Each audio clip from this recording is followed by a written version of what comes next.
नमस्कार दोस्तों, स्वागत है आपका हमारे चैनल अमेजिंग एजुकेशन न्यूज में। दोस्तों, अनुदेशक और शिक्षा मित्र दोनों ही इतने अल्प मानदेय में अपनी नौकरी करने के लिए मजबूर हैं। इस अल्प मानदेय के बाद भी उन्हें कभी भी यह मानदेय समय पर नहीं मिलता है। इस बात को लेकर शासन स्तर पर और विभाग स्तर पर कई बार समस्याओं से अवगत भी कराया गया, लेकिन बावजूद इसके इस पर कोई भी कदम नहीं उठाया गया और इसका खामियाजा अनुदेशक और शिक्षा मित्रों को भुगतना पड़ता है। अल्प मानदेय की वजह से अपना जीवन यापन करना उनके लिए बहुत दुश्वार हो जाता है और जब उस पर भी यह अल्प मानदेय समय पर नहीं आ जाए तो उनकी कठिनाइयां और ज्यादा बढ़ जाती हैं। हम आपको बता दें कि अनुदेशकों को अभी तक नवंबर माह से मानदेय नहीं मिला है। वहीं शिक्षा मित्रों के मानदेय का भी यही हाल है। वो भी पिछले 2 महीने से अपने मानदेय का इंतजार कर रहे हैं। इस खबर को अखबार में भी प्रकाशित किया गया था, लेकिन फिर भी अभी तक मानदेय पर लेकर कोई भी कार्रवाई नहीं की गई। अब सबसे बड़ा सवाल यह बनता है कि क्या इतने अल्प मानदेय जारी करने के पीछे का कारण क्या है? आप इतने अल्प मानदेय वाले कर्मचारियों का मानदेय समय पर नहीं दे पाते हैं। पलट इसके इससे 10 गुना अधिक वेतन पा रहे कर्मचारियों को समय पर वेतन, भत्ता, बोनस, प्रमोशन सब कुछ मिल जाता है। अगर हम बात करें इसके पीछे के कारण का, तो कई बार हमें सुनने को मिलता है कि बजट की समस्या है। अगर बजट की समस्या है तो 10 गुना अधिक वेतन लेने वाले कर्मचारियों के साथ ये समस्या क्यों नहीं आती है? जबकि इसके पलट आप अल्प मानदेय को वेतन देने के समय बजट की समस्या सामने रख देते हैं। अब आइए इस मानदेय से जुड़ी ही समस्याओं को लेकर सबसे पहले मैं आपको एक न्यूज दिखाता हूं। इस न्यूज को पहले आप पढ़िए। इसमें लिखा है, सूबे के शिक्षा मित्रों को 2 माह से नहीं मिला है मानदेय।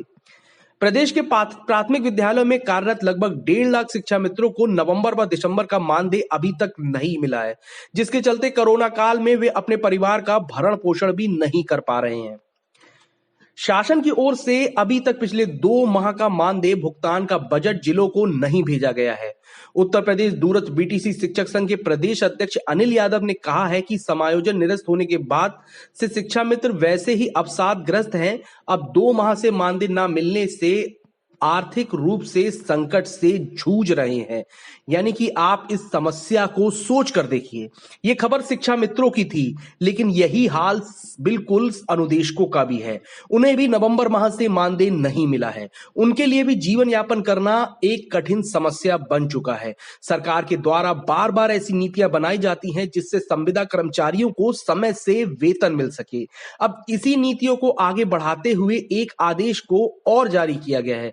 आइए मैं आपको उस आदेश को बताता हूं, जिसमें यह पूरा सुनिश्चित किया गया है कि महीने की एक निश्चित तारीख पर संविदा कर्मियों को उनको बिल्कुल समय से भुगतान मिल सके। देखिए, ये आदेश जो आपके सामने है वो समस्त जिला अधिकारियों को भेजा गया है उत्तर प्रदेश के।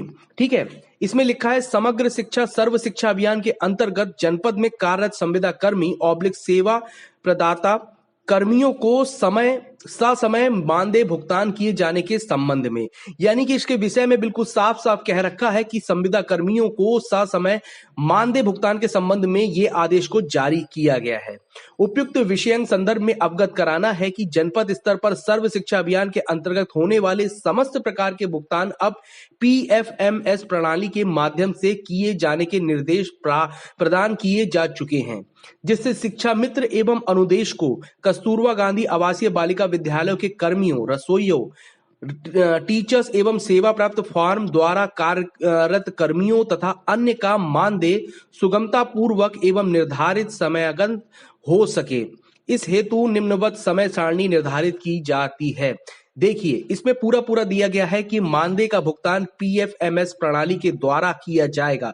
इस प्रणाली के माध्यम से ही शिक्षा मित्रों और अनुदेशकों और बाकी संविदा कर्मी जो शिक्षा विभाग में लगे हुए हैं उनको ससमय और बिल्कुल सुगमता पूर्वक वेतन दिया जा सके। इस आदेश को जो है वो जारी किया गया है 11/1/2021 को, यानी कि ये आदेश कल का है।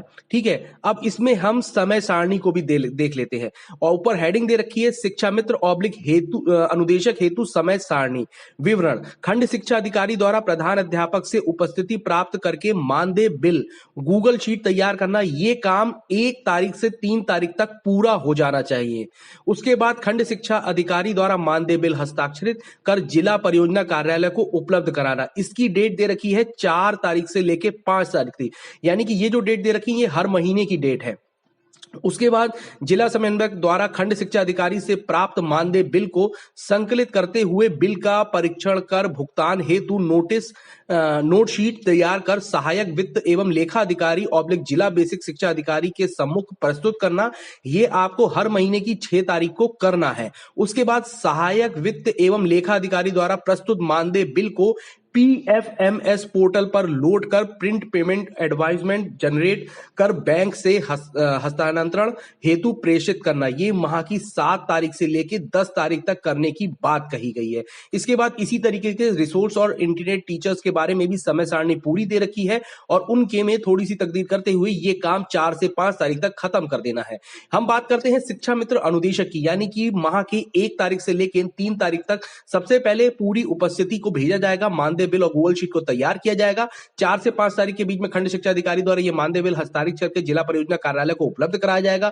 फिर 6 तारीख को यह जिला बेसिक शिक्षा अधिकारी और लेखा अधिकारी के द्वारा उनके सम्मुख प्रस्तुत किया जाएगा और वहां पे सिग्नेचर होके उसके बाद 7 से 10 तारीख के बीच में PFMF पोर्टल पर इसको लोड करके प्रिंट पेमेंट एडवाइस जनरेट करके बैंक को हस्ताक्षर करना होगा, जिससे बैंक जो है सभी अनुदेशक और शिक्षा मित्रों के खातों में 7 से लेकर 10 तारीख के बीच में मानदेय पहुंचा सके। ठीक है, ये जो आदेश पूरा जारी किया गया है ये जो है PFMS प्रणाली को पूरी तरीके से सुनिश्चित करके सही ढंग से सुचारू रूप से चालू कराने के लिए किया गया है, क्योंकि अभी भी फिर भी हम लोग देख रहे हैं कि ये प्रणाली जो है पहले भी चालू की गई, काफी समय पहले से चालू करी गई, लेकिन फिर भी अभी तक अनुदेशक और शिक्षा मित्र दोनों को ही समय से मानदेय का भुगतान नहीं किया जाता है। जिस तरीके से मैंने अभी आपको एक न्यूज दिखाई, एक पोस्ट दिखाई, उसमें साफ साफ लिखा था कि 2 माह से शिक्षा मित्रों को मानदेय नहीं मिला।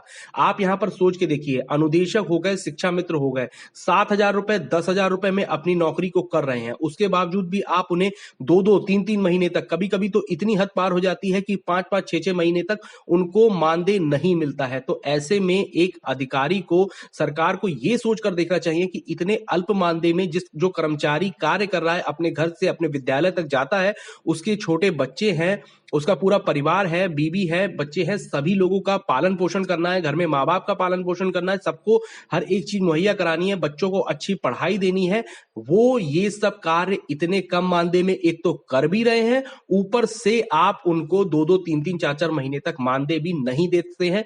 ये कहां का इंसाफ है? ये किस तरीके की प्रणाली आपने चालू कर रखी है? ये एक तरीके का बिल्कुल सीधा सीधा शोषण आप अनुदेशक और शिक्षा मित्रों के साथ कर रहे हैं, बल्कि सभी संविदा कर्मचारियों के साथ कर रहे हैं, क्योंकि किसी भी संविदा कर्मचारियों को समय से मानदेय कभी भी नहीं मिलता है। फिलहाल ये जो आदेश जारी किया गया है, अगर इस आदेश को इसी तरीके से पालन किया जाए तो हर माह में 7 से 10 तारीख के बीच में अनुदेशक, शिक्षा मित्र और अन्य संविदा कर्मचारियों को मानदेय मिल जाएगा, जिससे उनको कुछ ना कुछ तो राहत मिलेगी। इतने कम मानदेय में सरवाइव करना तो बहुत मुश्किल है, लेकिन फिर भी अगर आप उनको मानदेय समय पर पहुंचा देंगे तो सच में उनको कुछ ना कुछ तो राहत जरूर मिलेगी।